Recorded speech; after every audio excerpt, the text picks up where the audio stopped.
Hello, this is Vlad and a new author's story from my channel Amazing Stories of Life. Did you call me? I brought your favorite coffee. Masha entered her husband's office, handing him a mug, but immediately froze, noticing the strange grin on his face, which seemed to scream that nothing good should be expected. Did something happen to us? Some problems in the company? Igor only nodded slightly, after which he headed to the central hall, walking around his wife. Masha was perplexed, but she followed him, expecting him to tell her what had happened at any moment. Instead, he stopped, turned sharply to her and said to the whole office, "You're fired. A new employee will take your place starting tomorrow." Quote. Masha went dumbfounded. She looked at her husband in shock, not understanding how this could be. A tense silence instantly fell in the office. No one dared to break it. "What do you mean fired? Have you forgotten? I am your wife. And haven't you forgotten that I am your boss, and that I am the one who decides who will work in this company and who won't? I decided that there is no place for you here. You are no longer performing your duties as well. Yes, and you need to be able to give way to younger specialists. And it doesn't matter that we raised this company together. I worked days and nights so that you could now sit in this management position. I gave you up because you are my husband, and you just decided to fire me. Do you even understand how low that is on your part?" At that moment, the secretary approached Igor. Violetta leaned over and muttered something in his ear. Something that Masha could not hear at all, and then turned her gaze to his wife and smiled mysteriously. "The music didn't play for long," Igor answered, shrugging his shoulders. Maria felt how everything inside her began to boil. Tears appeared in her eyes. Not intending to endure such public humiliation any longer, she turned around abruptly and headed towards the exit. She didn't want to stay here any longer. She didn't want to feel dozens of condemning glances. As she left, Masha noticed how the smile on Violetta's face grew wider. She had long suspected that her husband was cheating on her with this scoundrel. But there was no proof. And no one would have believed that he was capable of cheating right in the same office where his wife worked. She had once tried to find proof, followed this couple, asked colleagues about when and how long Violetta entered her husband's office. But it turned out to be difficult to gather any information. Igor always gave his wife a ton of work, dumped all the most difficult projects and tasks on her. And, of course, she didn't have enough free time to follow him. And here's the outcome. Masha trudged towards home, realizing that there was no point in continuing to live with this man. She understood that there was nothing to save. There was no spark, let alone love. She tried to calm down and tried to convince herself that everything would be fine. But how to do it? Suddenly she remembered how once, thanks to her, the company got back on its feet. Masha worked like a workhorse, refused days off, breaks, took on a lot of responsibility. She was ready to do a lot, just to glorify the company and take it to a new level. And she did it. She was able to attract new clients, investors. She achieved incredible success, while her husband only talked about how such a small company could not be saved, that it was hopeless and promising.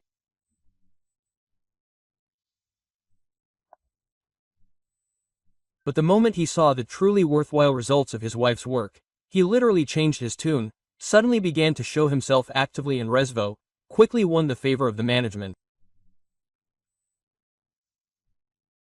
As a result, he was promoted, and Masha became his deputy. She was not against his promotion at that time.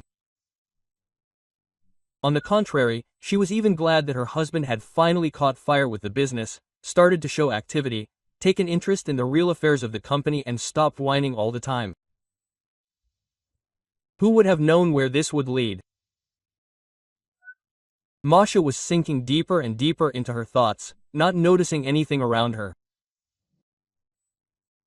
Their thoughts were occupied not only with her husband, but also with little Vidya, who was waiting to be taken from the orphanage. Several months ago, she seriously thought about adopting a child. No matter how much she tried to become a mother, it never worked. Doctors threw up their hands, saying that her body was simply not ready for this. Therefore, the best option would be adoption. And so she decided, told her husband. He supported her. Together they chose a boy, whom they decided to adopt. They came to meet her all the time while the paperwork was being processed, and Vidya was impatiently waiting for his future parents. But now she was the only one left for him. It turned out to be not so easy to process all the necessary paperwork for the baby. During the marriage, the husband registered all the property in his name, saying that it would be more reliable and safer, and there would be fewer problems if something happened. It turns out that he had long been thinking about breaking up right after receiving everything he needed, and there was no debt and happiness from the start.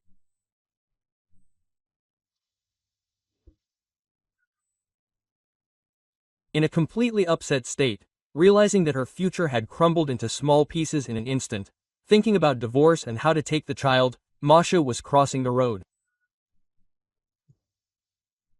Suddenly, a loud horn and the whistle of brakes were heard. She cringed, unable to force herself to take even a step from the spot.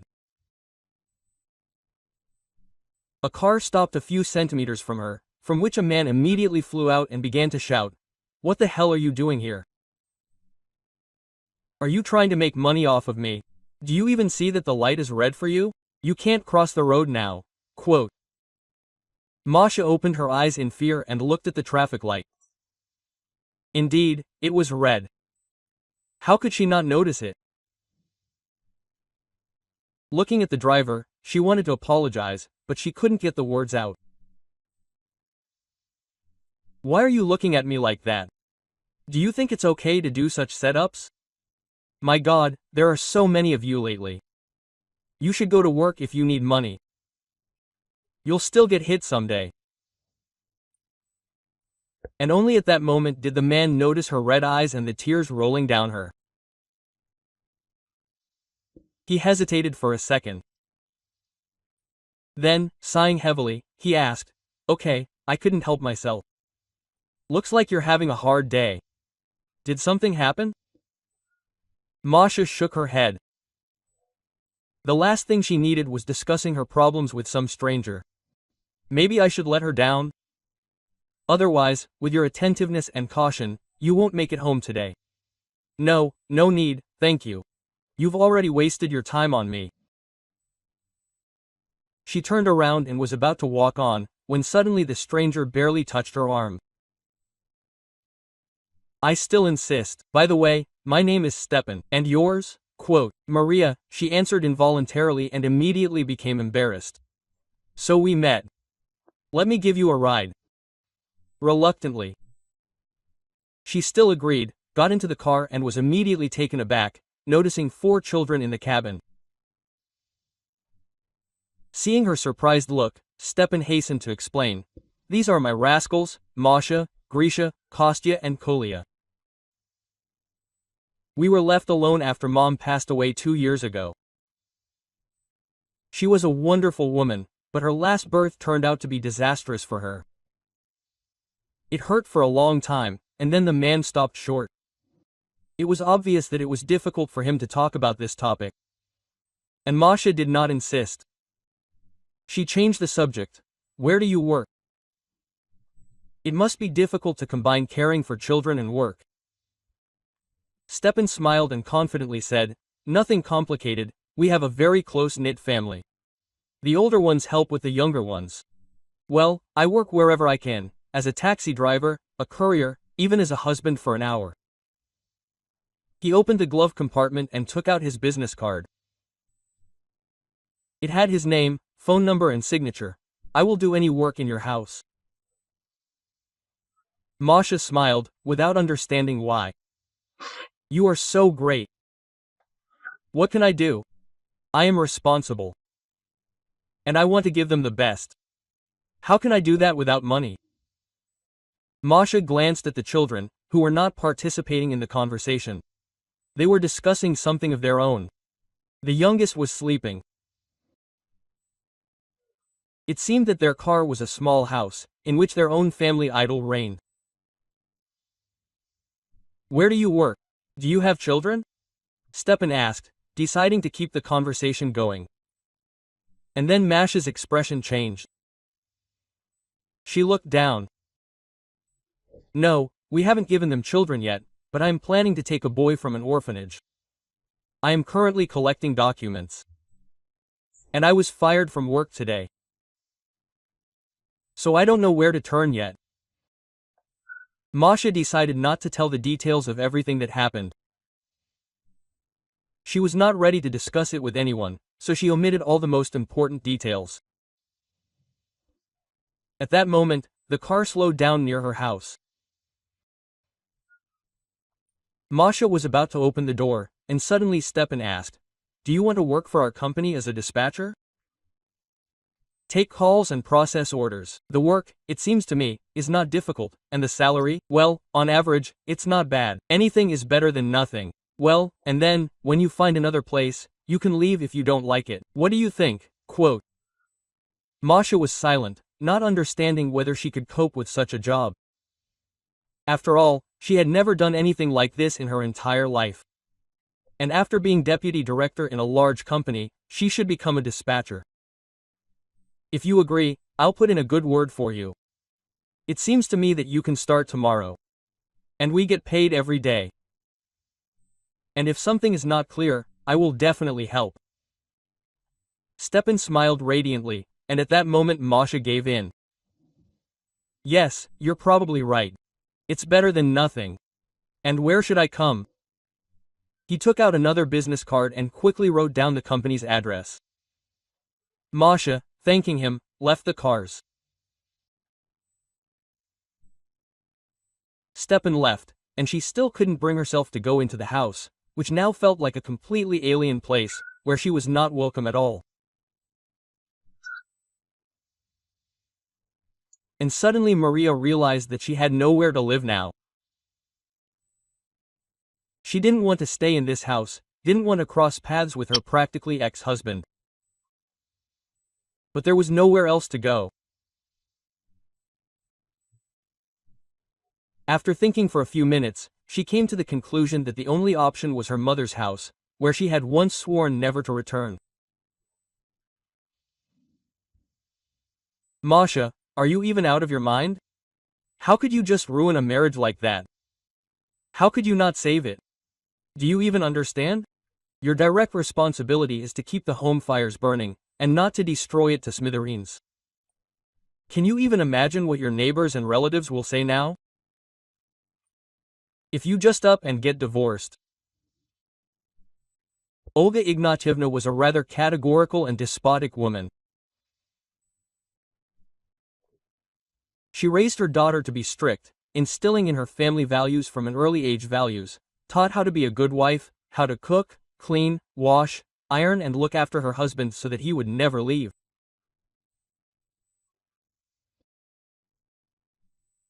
The irony was that the mother herself could not keep her husband. He left immediately after Masha was born and never showed up again. This made all of Mom's advice seem somewhat absurd. What was I supposed to do? Do you even understand that Igor is cheating on me? And he also fired me from our company. From my company, in which I invested the best years of my life. By doing this in front of everyone, he humiliated me, insulted me. And you think that you can just turn a blind eye to this and continue to maintain a relationship? Mom, who do you take me for? No, I'm not like that. I still have some dignity left. Masha, you can't just ruin a family like that. You are a woman and you must do everything to save it. Isn't it clear? And I already explained it to you. I will not save anything. Masha sighed heavily. She knew that's exactly how it would turn out. Nothing useful would come out of this conversation. Oh, you're stupid. Family is happiness. And in general, you should be grateful that your husband is calm, doesn't beat you and doesn't interfere with anyone's life. Now you'll be sitting alone for the rest of your life without a husband and children. Why? I'm planning to take a child from an orphanage. I'll raise him, the daughter objected. And at that moment the mother's eyes became even angrier. Are you planning to raise a child alone? Are you completely crazy or something? Or have you already forgotten how difficult it was to raise you alone? Yes, I worked day and night to give you at least some kind of future, which you are now destroying with your own hands. I've already decided everything, and as soon as the opportunity arises, I will take the child, and everything will be fine. The whole world did not converge on Igor. The child needs a father. No big deal. It will be much better than living without parents at all in an orphanage. Masha was not going to argue with her mother anymore. She just stood up abruptly and wanted to go to her room, when suddenly she heard a loud hum, which stopped after a couple of seconds. She looked at her mother in bewilderment, but did not have time to ask anything when she herself spoke. Our new neighbors are causing trouble day and night. They listen to music, so I can't hear the TV in my room. They shout, swear, sometimes break dishes, sort out their relationships right in front of all the neighbors. Horror, and not a family as dysfunctional as yours, it seems. Masha ignored the last phrase. She hoped that her mother was simply exaggerating, as always. But at 7 p.m., music turned on at full volume in the neighboring house, from which it seemed to vibrate the walls. After waiting for half an hour in the hope that the neighbors would calm down on their own, Maria got ready and went to them. She wanted to resolve everything peacefully. She rang the doorbell, then again. And only on the fifth they opened the door for her once. There was a grown man standing on the threshold, who looked at her angrily and asked rudely, "What do you want?" She was confused for a second, but then pulled herself together. "Could you turn the music down a bit? I'm your neighbor. It's impossible to be in your own house with such a noise level. I can't even hear myself think." Quote. "No," the man answered sharply and closed the door. Maria stood in complete shock for a few seconds. Then she rang the bell again. She wasn't going to leave it that easy. But they didn't open the door for her again. Waking up in the morning in a completely exhausted state after an almost sleepless night, Maria got ready and went to the office of the husband for an hour company. She was ready to run away anywhere. From her mother's constant lectures and crazy neighbors. The office was not very far away, so the journey took no more than half an hour. Masha entered the small building and immediately ran into Stepan. "Hi! Glad you decided to come. Let's go, I'll introduce you to our boss. I'm sure he'll like you." Quote. Masha was embarrassed, but she followed him anyway. Partly, she didn't want anyone to think that she was getting a job here because she knew someone. But on the other hand, in her situation, did it really matter? Especially since she was only planning to work there for a few weeks until she found a job in her specialty. The boss liked Maria and she started working that same day. The first few calls were scary to receive and process, but then everything went like clockwork. Masha quickly adapted, figured out the programs, and at some point it even seemed to her that she got special pleasure from communicating with clients.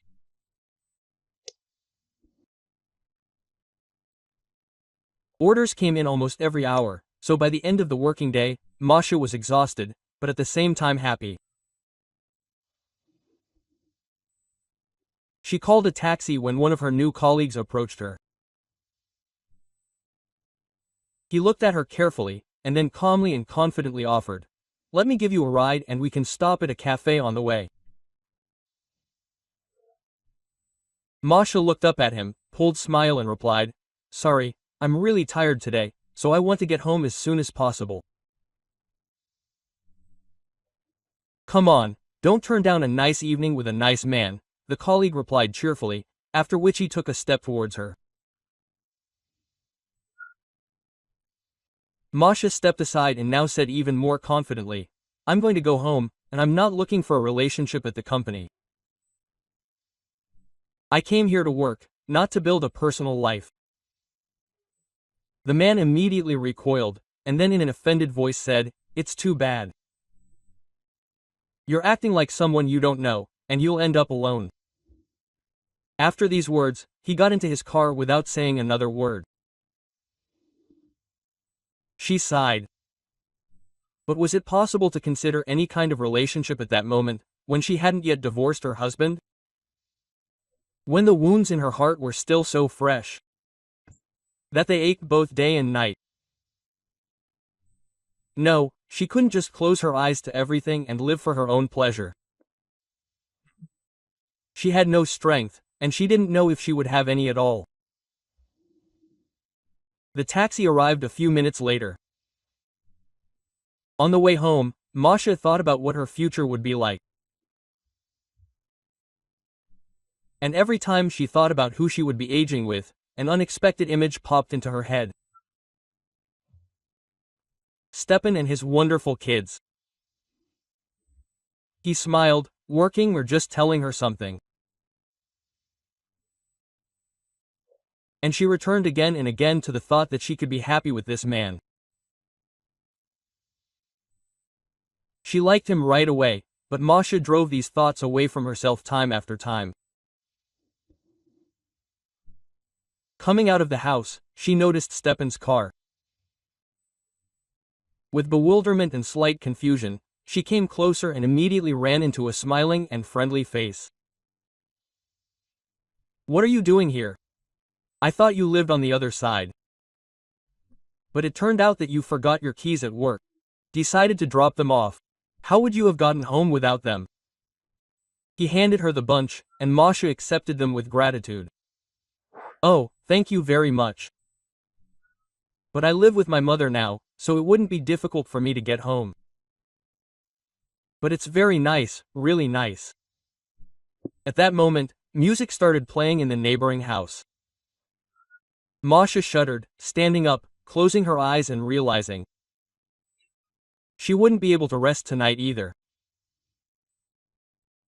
She felt incredibly irritated by everything that was happening. Stepan noticed it. "And you often have discos here in the evenings."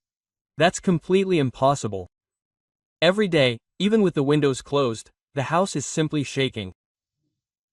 So, it's worth talking to them so that they don't do that anymore." "Yes, I already talked, nothing came of it." Stepan nodded slightly, got out of the car and headed towards the neighbor's house, without saying a word to her. He didn't ring the doorbell, but went up to the window and confidently knocked on it. A few seconds later, that same big guy from yesterday appeared on the threshold. He looked angrily at the uninvited guest, saying something to him. Masha didn't hear anything. She didn't dare come closer. But Stepan was calm, listening attentively to the man, then grabbed him by the t-shirt and said something sharply, which made the neighbor seem to droop. He quickly nodded his head, and after he was released, he rushed into the house. A few seconds later, the music died down. Masha looked in surprise at Stepan, who was slowly returning. What did he tell him? That's it. The problem is solved. The man says that he and the guys won't make noise anymore. I should have told you earlier. You should have slept peacefully. Yes. It was somehow awkward. Thank you very much. Masha smiled. She saw so much warmth and tenderness in his eyes that his face unexpectedly blushed. Abruptly lowering her gaze, she quickly said, Sorry, it's a bit late. I need to go home. See you tomorrow? See you tomorrow. Sweet dreams. Masha quickly walked towards the house, feeling her face burning with embarrassment. She had no idea that she could fall in love so quickly, as if with a snap of a finger. And now she had absolutely no idea what to do next. Good morning, everyone. Do you have any work for today? Stepan entered the office, immediately smiling at Masha. Kind. Yes, an order came in not far from here. We need to hang a picture. The ceilings are 3.5 meters, so we need to take a stepladder with us. The order was marked as urgent, so it's best not to delay. As you say, boss. Stepan pretended to put his hand to his temple, pretending to salute. A smile appeared on Masha's face. She looked down at the computer and added, There's some rich guy's house there, it's surrounded by a fence and a security system, so don't open it yourself, ring the bell and introduce yourself.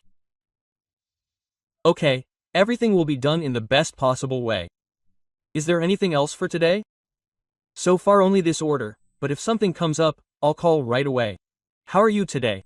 For the whole day until 5. Then she will need to go to kindergarten. Masha smiled. The mention of children made her feel warm, and at that moment her chest felt an unpleasant ache. With all these problems, she completely forgot about Vidya, whom she had so dreamed of taking from the orphanage. The boy was probably already yearning for meetings. She only thought about how to quickly solve everything that had piled up. I understand that it was impossible to delay any longer. Masha decided to go to the orphanage that same evening and talk to the director. She wanted to understand how to solve this problem and take the child to her place. Well, in the meantime, she worked, processed orders and monitored their implementation. Stepan drove up to the specified address. An impressive 3-story house greeted him with gray gates about 4 meters high. Having pressed the call button, he took a step back. A voice immediately came from the device. Who is it? Good afternoon. You called a craftsman to hang a picture. I have arrived. There was no answer. A few seconds later there was a squeak and the gate opened. Stepan looked inside warily, then grabbed his tools and went to the house. The yard was planted with greenery, he could hear dogs sitting down. Approaching the door to the house, he was about to knock, when suddenly it swung open. A short, plump man appeared on the threshold, making an extremely unpleasant impression. After looking closely at Stepan, he said, How much longer should I wait? I pay you money to make mistakes on my porch. Come on in quickly, I'll show you what to do. I still have my own things to do. You're always wasting my time. The owner turned around and went inside. Stepan followed him. So, you need to hang the painting in such a way that it covers the safe so that it doesn't attract outside attention. Here's the painting. The man pointed to the canvas standing a couple of meters away by the wall. Stepan looked at the work front. The safe was quite low, so a stepladder was not needed. Why did he even take it with him? Okay, we'll do it. About 15 minutes, okay. Great, I'll send the calculation to your company by check. Good luck. The owner of the house turned around and headed for the exit. Stepan got to work, feeling that without this grumpy customer it had become much calmer. Having hung the painting, he took a photo to attach to the report on the work done. Then he headed back to the office. The next order appeared rather quickly. But before Stepan had time to leave for it, an unexpected call rang. Masha was busy processing the application. "Good afternoon, husband, for an hour, I'm listening," she said in a friendly manner, when suddenly they started yelling at her in response, so that she even had to move the phone away from her face. "You've all lost your fear there. Decided that you could just go and rob me like that. I came back, the painting was hanging. I decided to check if everything was okay with the safe, but it was empty. I won't just dry you out. I won't leave a wet spot of you if you don't bring my money right now." Masha turned her stunned gaze to Stepan, who, of course, heard all this screaming. She tried to calm down, not to panic ahead of time. "Listen, our company employs only professionals. This simply couldn't have happened. This is probably a misunderstanding. You'll tell the police about this. I'm writing a statement right now." After these words, the man hung up. Masha looked at Stepan, and before she could ask anything, he said, "I didn't do this. Don't even think about me. I have a head on my shoulders, 4 children. What are you talking about? I would never do something like that." Masha sighed. She herself didn't believe that Stepan could do something like that. But what to do now was completely unclear. Half an hour later, a policeman arrived, introduced himself, and then invited Stepan to go into a separate room to conduct an interview. He laid out everything that happened, how they met him, how the owner left, and how he did the job, and, having taken a photo, returned to the office. He reported that he did not stop anywhere. And there are cameras in front of the office that show that he came without money. "If necessary, inspect my car. You can check the cameras along my entire route. I did not stop anywhere. I do not understand at all how anyone can think such a thing about me. I believe you, but you understand me too. There is a statement, so I simply have to work it out. We will collect evidence, but if you really did nothing, then you have nothing to worry about." Stepan left after the interrogation in a very suspended state. He did not understand why it was necessary to slander him. What was the point? The policeman stopped near Maria. "And what will happen now? Will you arrest him? Will you interrogate him? He has 4 children. How will they be without a father?" Masha felt panic quickly rising in her throat. The policeman looked at her and calmly replied, "We won't be taking anyone into custody for now. I'm heading to the crime scene now." The policeman turned to Stepan.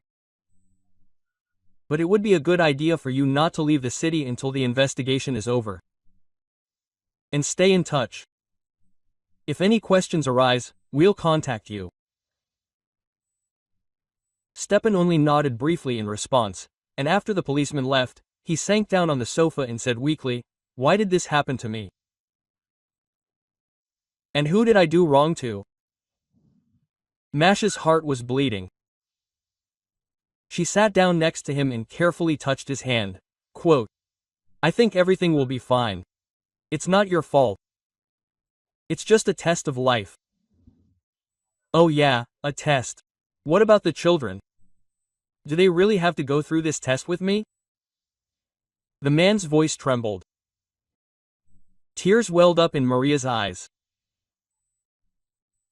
She tried not to think about how bad it could all end, but the thoughts kept coming into her head. "If something goes wrong, I'll look after your children." Stepan looked at her in surprise, and then suddenly leaned forward and hugged her. For a second, the woman was taken aback. Thank you very much. At least I'll be a little calmer knowing that the children are with you. After a few seconds of hesitation, Masha hugged him back. She felt a strange lightness. But I don't think it will come to that. Everything will be fine, Maria said quietly. The policeman returned to the scene. He walked into the hall, and at that moment the owner of the house said to him from behind, "Don't you have anything better to do? Drive back and forth a million times?" Quote, "I told you in plain English, he stole the money. Open a criminal case and give me a receipt that the money was stolen. How long are we going to put on this circus?" The policeman looked at him with bewilderment. "I'm doing everything that the law requires, and in order to open a case, you need to collect the hives. The necessary evidence of guilt. You can't just do it on your own. So please don't interfere." The policeman went to the safe and started taking fingerprints. Only after a few minutes it turned out that it would not be possible to obtain any information this way. All the walls were cleaned to perfect cleanliness. "Well, are you finally finished? Can I go back to work or are you going to keep walking around my house?" The owner asked irritably, looking at the policeman. "That's all for today. You can go back to your business. Goodbye." The man watched the policeman until he finally disappeared behind the door. And at the same time, another scene was unfolding in the Mushni Chaz company. "How you're firing me? I've worked here for so long, and not a single reprimand. And the police will prove that I'm not guilty. I didn't take anything. This is nonsense." Stepan stood in the manager's office, completely at a loss. After what happened, the director decided to fire him quietly and quickly, so as not to ruin the reputation of the small company. "Stepan, I understand everything, but you try to understand us too. We can't keep an employee who can be charged with a criminal case at any moment, who can be held accountable for robbery. Do you even realize how much this will hurt our image? I'm very sorry, but now we have to say goodbye. You can come back if all the problems are resolved." Stepan didn't answer. He turned around and walked quickly and confidently towards the office exit. He had no desire to linger there even for a few minutes. Masha, noticing his mood, rushed after him. "Stop, wait, what happened?" "Oh, they called me to say that they are not going to keep me here anymore and that I should leave in a good way." He got into the car, closed his eyes and leaned back in the seat, trying to calm down a little. Masha went to the open window. "Listen, it is impossible to prove something that did not happen. Believe in the best." Stop was silent. He was completely broken and depressed by all this. "It seems to me that the rich man did it on purpose. He called you to hang some pathetic picture, knowing that our company is small and we probably won't have our own lawyers. And then he specially called the police and wrote a statement. But it's not clear why he needs all this. I don't understand anything myself." For the next couple of weeks, Stepan got by with part-time jobs, drove a taxi, delivered orders in order to somehow support his family. Meanwhile, the investigation continued.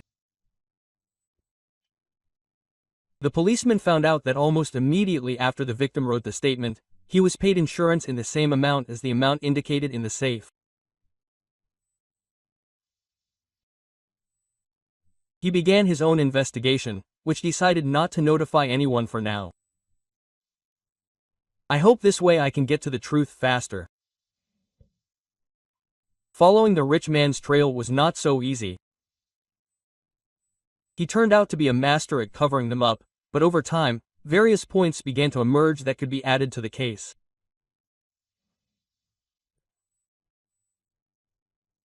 About a week after receiving the insurance, the rich man bought his young lover a new car, the price of which was exactly the same as the insurance and the missing amount taken together.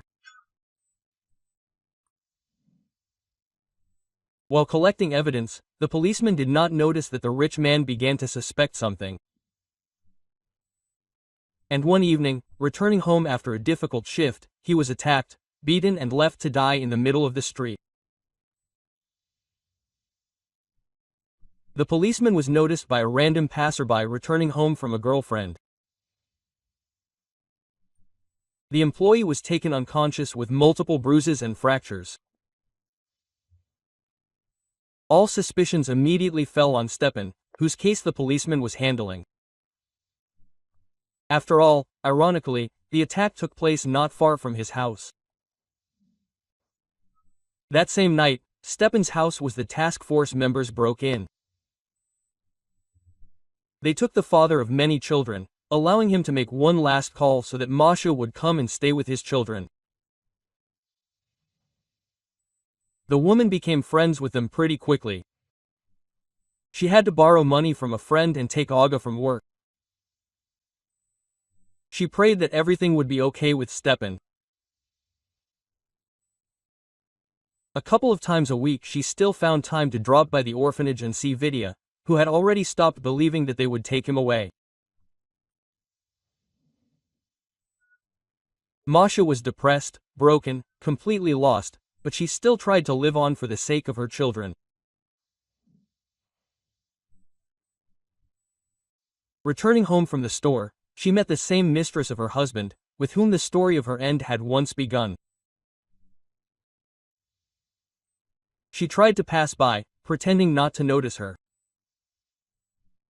But Violetta suddenly stopped and called out, "Hi! I haven't seen you for so long. How are you? Did you find a job?" Strangely enough, there was not a drop of sarcasm in Igor's mistress's voice. She looked at Maria with interest. "Thank you, everything is fine. I found both a job and a decent man, and what about you?" Masha was sure that Violetta would not say anything, but instead she sighed and said sadly, "Everything is just awful. Your husband has become some kind of tyrant. He has established such rules in the company that people themselves are running away. He fines for the slightest infractions, even me. He has changed the work schedule. He does not give days off for nothing. And vacations too. I tried to influence him, but it did not work. I don't even know what we should all do now. He will simply ruin the entire company."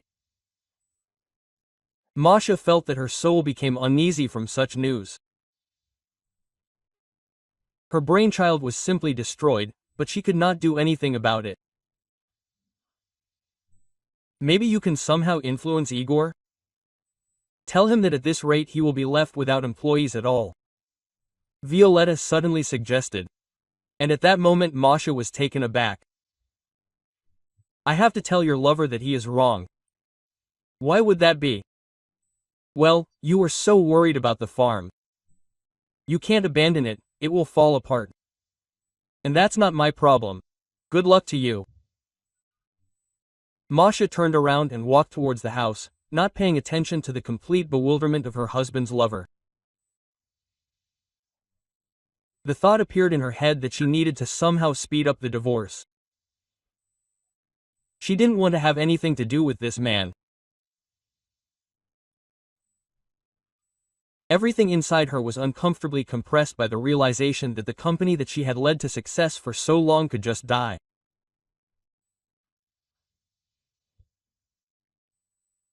After Stepan's dismissal, Masha discovered in herself the ability to do small men's errands. She could hang a picture or gabardine, she could help with wallpapering or painting a wall or ceiling. She even had her first clients, with whom she continued to keep in touch even after completing her work.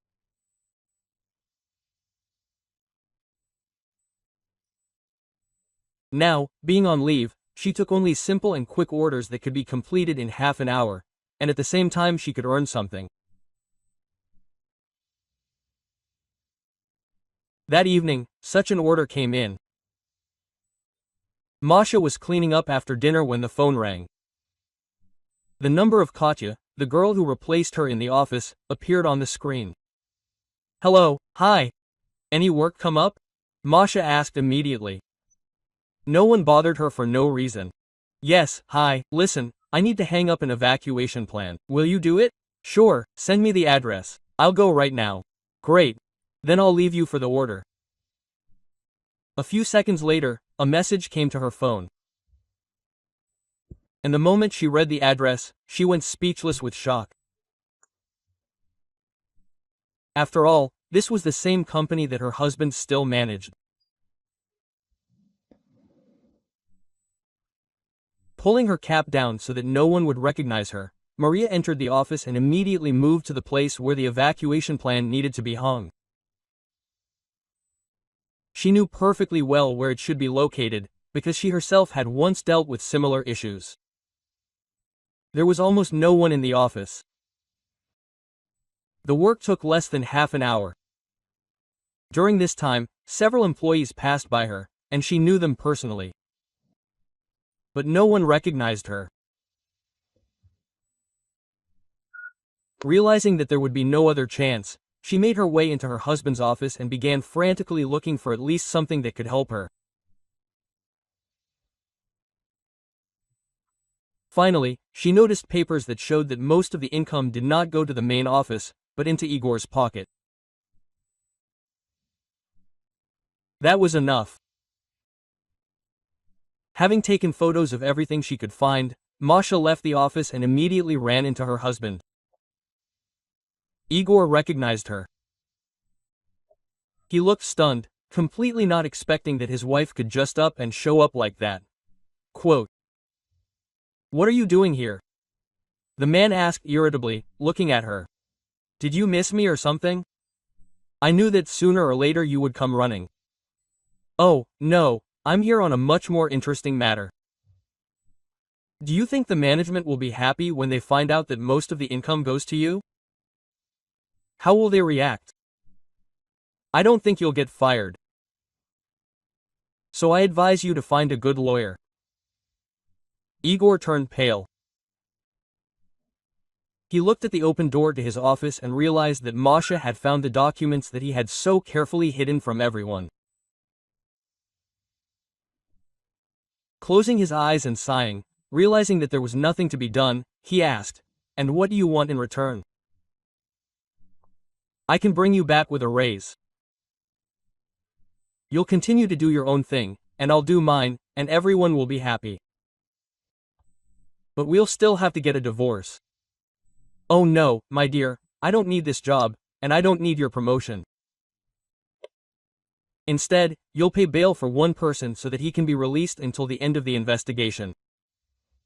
"Who is this for? Are you hungry and drawn to criminals? What difference does it make to you? You pay the bail, I'll delete the incriminating evidence." Good, the husband answered dryly. For the most part, he didn't care who she was having affairs with. It was more important to stay clean. A couple of hours later, Stepan was released on bail. He wasn't told who exactly had posted the bail, but he knew perfectly well that only Masha could have done it.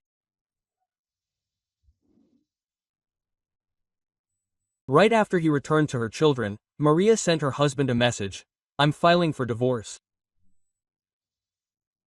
And then he blocked his number. Leaving Stepan with the children, Masha decided to visit the policeman in the hospital once again. She had already been to him during the week, but because of the need to constantly monitor the children, she had not been able to come often. She went into the ward and immediately ran into the doctor. How was he feeling? Had anything improved? The doctor shook his head. Nothing like that. Deep coma. At that moment, the ambulance doctor approached them. I felt sorry for him. He was a good man. Even before he got to the hospital, he kept muttering about his grandmother's house, about how he absolutely had to go there. What a poor guy. His grandma was all alone. She must be going crazy with grief after what happened. Masha was taken aback. This was new information for her, and she thought that Grandma might have some information in the house. So, having carefully found out the address, she headed there. Caustic is a very good policeman. He always immersed himself in every case, helped everyone who needed it to the end. Granny followed Masha, who confidently walked into the policeman's room. I always told him, yes, choose a safe job. Nothing good will come of this. Quote. And then you trembled at the sound of Grandma's voice. Masha felt sorry for her, but she understood.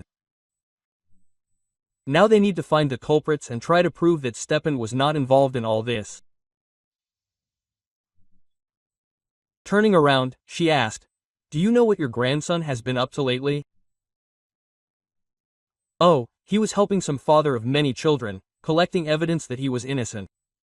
Here, you can see for yourself. Quote. Granny went to the table and took out a folder. Masha took it, opened it and was taken aback.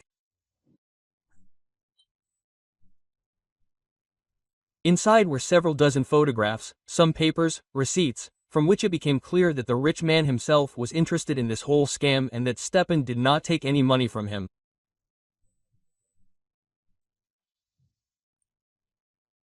It turns out that the policeman was removed at the very moment when he had almost unraveled the tangle. Can I take this with me? Hand it over to the police? Quote. Masha asked, looking at Granny with hope and trepidation. Oh, uncertainly, my dear. Kostya never liked it when I said anything about his work. And now he would have scolded me too. Listen, to find those who attacked your grandson, these documents need to be given to his colleagues. And if you don't, they'll blame a completely innocent father of four, that same one. Please help. The grandmother hesitated for a few seconds, but then she finally allowed them to take all the documents. Maria immediately rushed to the police station. They reacted quickly, sent a squad to the address of the fraudster businessman. Stepan was cleared of all suspicions and charges. And from that moment on, his life began with a clean slate. 2 weeks after the case was closed, the policeman, who had been in extremely serious condition all this time, finally came to his senses. He finally told his boss what had happened and what he had been able to find out. In response, he received a very unexpected statement. Yes, we know, the case is almost closed. The woman who stood up for this father of many children found all your notes, brought them, and that freak has already been jailed. All charges against the suspect have been dropped. The main thing is that you came to your senses. By the way, the doctors say the prognosis is good, so you'll be running in a couple of weeks. Anyway, go on, rest, gain strength, and we're really looking forward to it.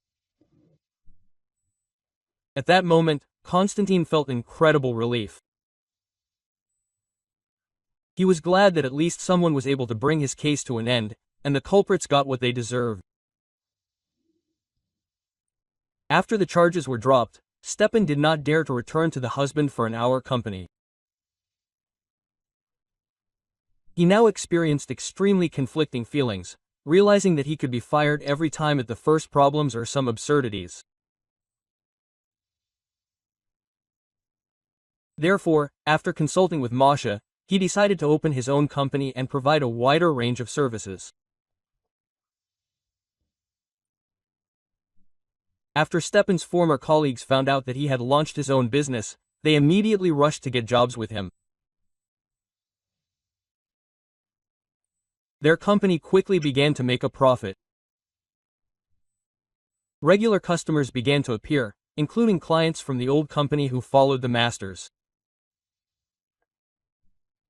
So in just 6 months, the young company took one of the leading positions. Realizing that things were going well, Masha finally decided to fulfill her longtime dream of adopting a child who had been walking all this time. After consulting with Stepan, she began collecting documents. But when she arrived at the orphanage, she found out that Vidya had already been taken away. How could that be? You knew that I was going to adopt him. I spent so much time talking to him, so much effort collecting documents. The headmistress was extremely surprised. She looked at Masha with bewilderment. Forgive me, but your husband was actively involved in the adoption. He also had all these documents in hand. And the child was taken, as I understand it, by his relatives, so there was no legal right to refuse. Masha felt like the world inside her had collapsed. How could he? Having dialed her ex's number, she really didn't expect him to answer, but he picked up the phone anyway. It's unpleasant when yours is taken away from under your nose. For some reason, after your company opened, mine went through a bad streak, all the deals fell through. So I decided that they were all a Maslenitsa cat. So I helped my friends adopt a boy. Bye. Igor hung up without waiting for her answer. Masha tried to call again, but her attempts were unsuccessful. And for the next few weeks, she looked for a video, even hired a private detective, who quickly found the adoptive parents and found out that they were treating the child extremely badly. He immediately suggested an option to prove this, to install a wiretap on the child, which would record everything. Masha met Vidya at the very moment when he was walking home from school. He immediately recognized her and threw himself into her arms. Having explained everything, Masha promised to take him away. The incriminating evidence collected over several days was enough to file a report with the police and remove the child from the dysfunctional family.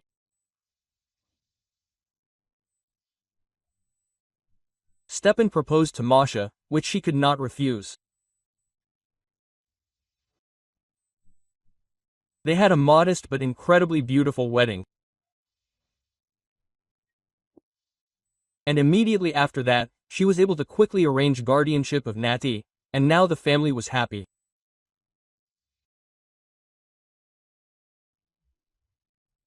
If you like the story, please support me with the thumbs up button. It's just one click for you, but it's very important to me. Thank you.